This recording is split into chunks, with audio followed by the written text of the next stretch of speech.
Sometimes I feel like a motherless child, heartbreaking discoveries and dangerous births in Grey's Anatomy, Season 22 Episode 5 Review synopsis of the episode. In the midst of Grey Sloane's ongoing post-explosion recovery, Grey's Anatomy Season 22, Episode 5, Sometimes I Feel Like a Motherless Child, directed by Jesse Williams and written by Julie Ann Robinson, aired on ABC on November 8, 2025.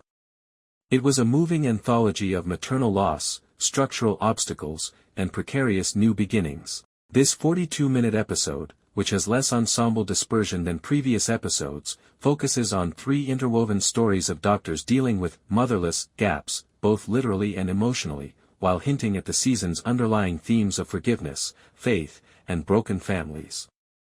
The A story is on Dr. Simone Griffith, Jessica M. Preston, whose night shift becomes extremely intimate as she attends to Regina Evans, guest star Loretta Devine, a combative patient with a brain aneurysm and an unexpected connection. Claudia's best friend, Regina, was her late mother. Simone's orphanhood is revealed through old pictures and bedside confessions. After Claudia passed away during childbirth, Simone was left with survivor's guilt and a troubled relationship with Sister Ebony, who accuses her of stealing their mother. In a heartbreaking turn of events, Simone is mistaken for Claudia by Regina's grandmotherly dementia, leading to an unvarnished roleplay that reveals happy stories, Claudia's hidden passion for jazz dance, amid the sorrow. Regina's condition deteriorates as surgery approaches, combining medical urgency with Simone's cathartic revelation, "I wasn't the cause, I was the gift."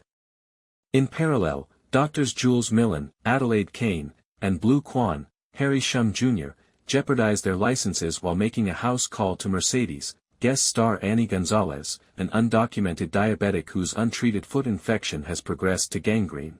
Her toe literally sloughs off in a visceral home surgery gone wrong. ICE concerns prevent her from seeing Grey Sloane, highlighting immigration barriers in the medical field. Jules' pragmatism and Blue's sympathy collide, but their tag-team debridement saves her leg, creating a slight spark between the two.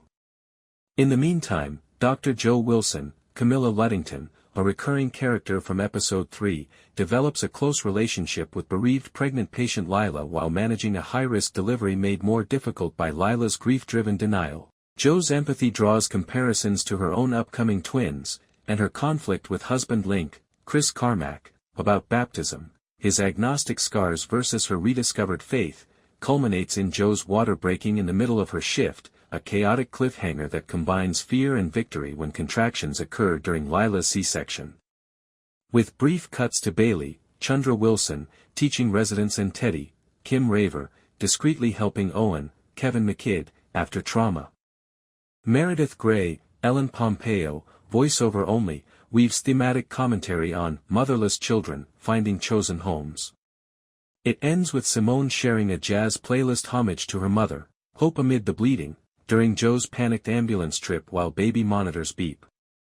Review of an article after the explosive opener, Grey's Anatomy Season 22 has steadied.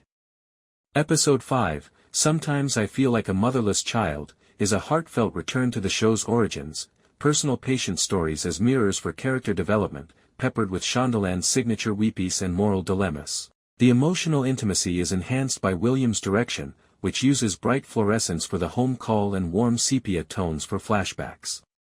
It feels like a spiritual sequel to Season 11's The Distance, but with younger faces carrying the weight. The mother-daughter proxy moment is Kleenex territory, earning real tears without manipulative swells. Preston Simone emerges as a standout, her sensitivity overshadowing the ensemble's typical churn. Advantages: Simone's highlight, Preston takes charge of the hour, turning a film of a procedural aneurysm into a meaningful bereavement counseling session. Devine's Regina is a revelation, sassy yet devastating, that elevates guest work to levels never seen before in the series and strengthens the legacy concept of Season 22 following Pompeo's turnabout. Social bite, Shum and Kane's chemistry simmers with unsaid tension, hinting at the rom-com beats viewers yearn for amid the gore. The Mercedes narrative is Grey's activist peak, unapologetically addressing immigrant healthcare access without preachiness. Joe's turning point, the soap opera is grounded in relatable stakes, faith versus uncertainty in parenthood, by Luddington and Carmack's baptism dispute. Meanwhile, Joe's labor tease is a pulse racer that deftly ties maternal motifs without overshadowing Lila's story. Tight ensemble use. The runtime is lively and binge-worthy thanks to Meredith's narration and Bailey's quiet wisdom, which act as glue. Weaknesses. Cliffhanger caution. Joe's water break seems sudden, raising the possibility of a multi-episode baby story that could lose steam if it turns into melodrama, like April's labor in season 14. Subplot squeeze. Although the Blue Jules house call is compelling, it ends too quickly. More consequences from the toe trauma may have increased the ICE fear. Formula echoes. Grey's mainstay is heartbreak to hope arcs. Astute viewers will recognize that dying patient imparts wisdom, cliché, but new emotional depths lessen the predictability.